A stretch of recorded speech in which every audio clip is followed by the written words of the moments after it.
Hey gang, Ronan here.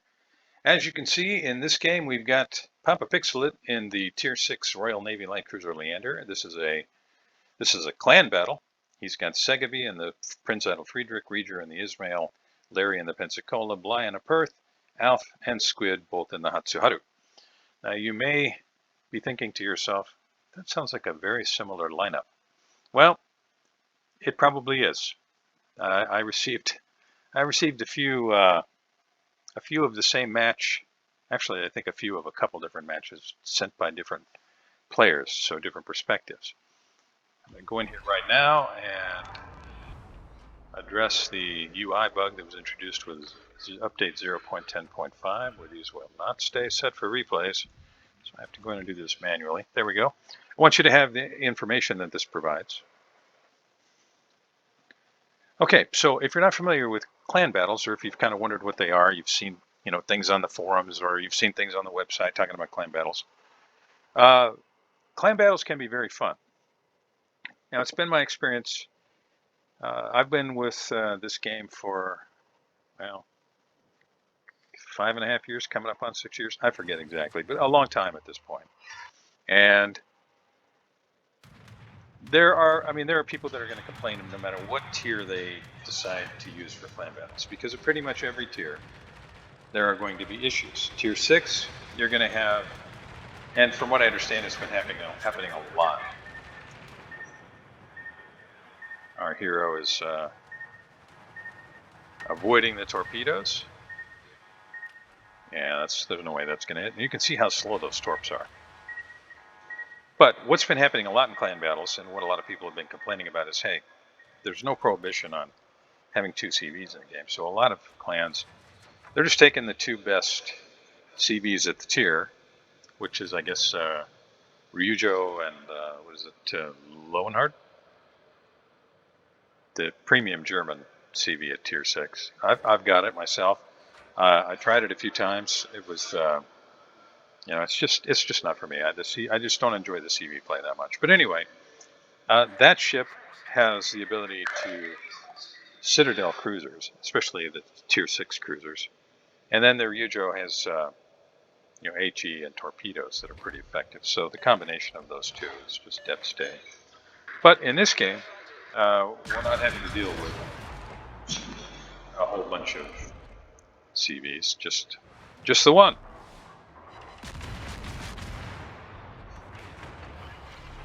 Now, what you just saw there is the Leander taking a a punishing amount of damage, and that is unfortunately all too common in the Leander. The Leander, and really the ship before it, the Tier 5, and the Tiers 7, 8, 9, and 10. If you haven't played that line, they're super fun.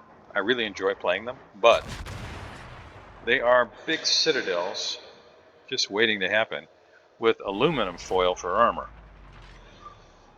So the armor is just sufficient. And he's counting on that CV to continue to reverse, puts the shells in just the right place, and Dispersion trolls him really hard, and none of those shells hit, maybe with this falling. Just enough armor to arm AP, which means basically if you get hit anywhere with an AP shell, you get a really good chance that you're going to eat a Citadel shot. Segaby turns to avoid the torpedoes. Now, Radagast and Bly, they managed to lock down the Charlie cap. The bad guys have locked down the A cap and the Bravo cap. And there's a big group of red ships down there. And this is a tactical beaching. That's what I'm going to call it. I think we all know better, but we'll call it that. I don't know. The way that camera was panning around looked a lot like, who put this island here? That Pensacola's in big trouble. He's trying to reverse out of the way, but he does manage to reverse out of the way of those shells, but he's taken a lot of damage. I think he's probably going to get sunk here. I don't see any way he survives this, especially with Segaby pushing up. Neither team has lost a ship. until right then when Larry gets blapped by T-61 of all things. And then Segeby takes out the enemy Pensacola. So both teams now down one ship. Segeby gets beat up by torpedoes, and the Warspite is a devastatingly powerful battleship at this tier. Let's hope none of those hit. None of the Warspite shells look like they hit. Something else did. Maybe the Gaida? 19 seconds till the smoke comes back up. Looks like our hero is going to reposition. Segeby doesn't have the option of going dark, but Leander does.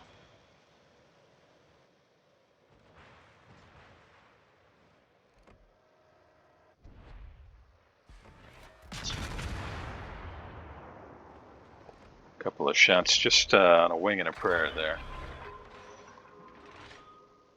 Lowenhart takes out Alpha and the Atsuharu, and the good guys have a 69-point lead and a cap advantage.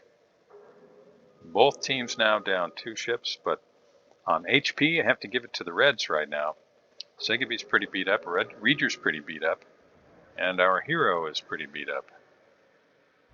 Detected briefly means somewhere in that little gap between those two islands, a DD was running across there. That's the only place that he could have been seen, so you got to be really careful not to come starboard here and catch torpedoes crossing that gap.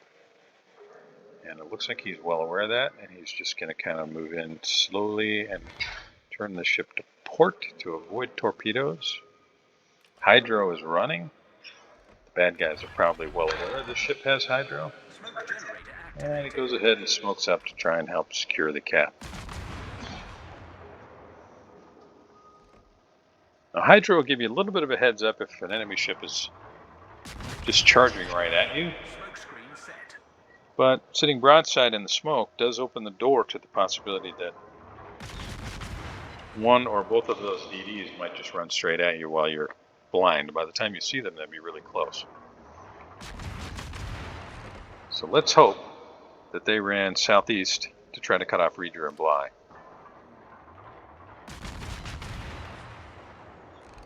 Some ship damage on the Warspite, just helping to continue to push him out of that zone.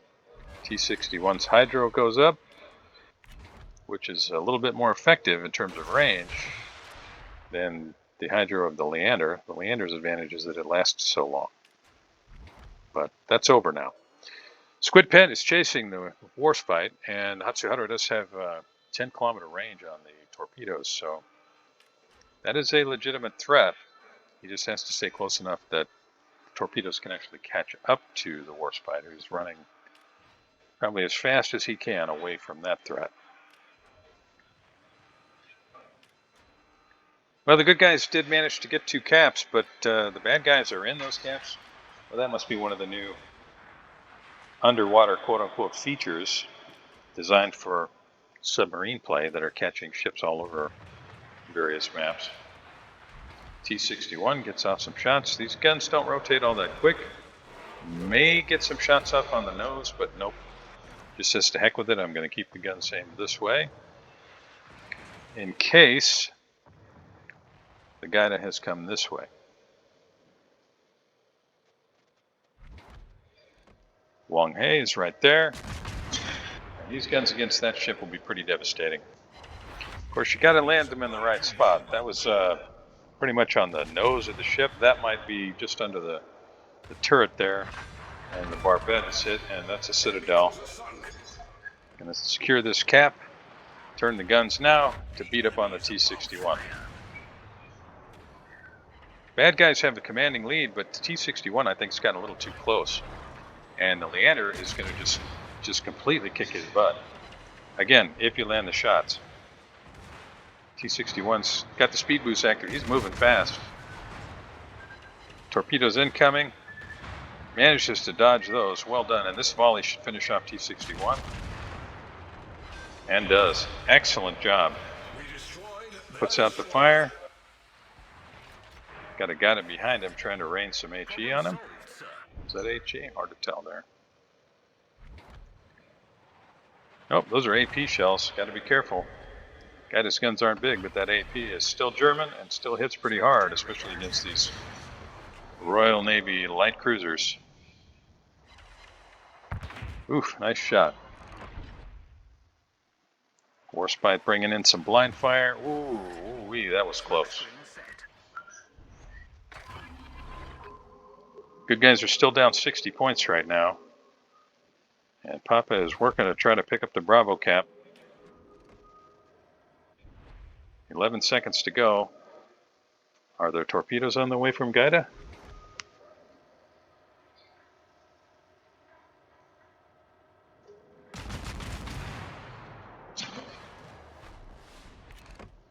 This will be a tense ending.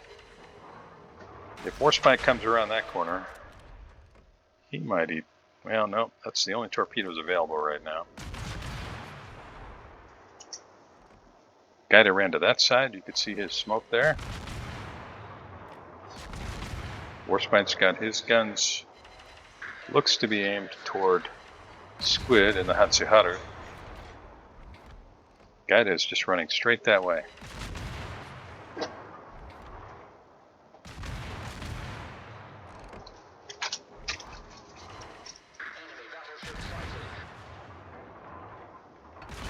So who's targeting Papa now?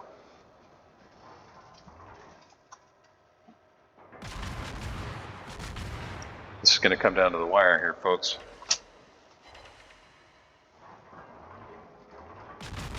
That's probably going to be it for Gaida. Oh, so close. Going to turn the ship, get the torpedoes out the other side. Maybe this will be it for Gaida.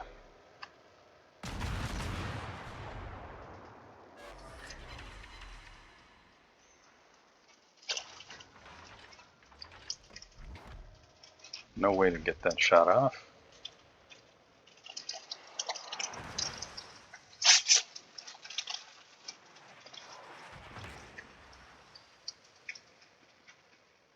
Managed just to avoid getting blapped. The Gaida goes down. And that's going to be it for the bad guys.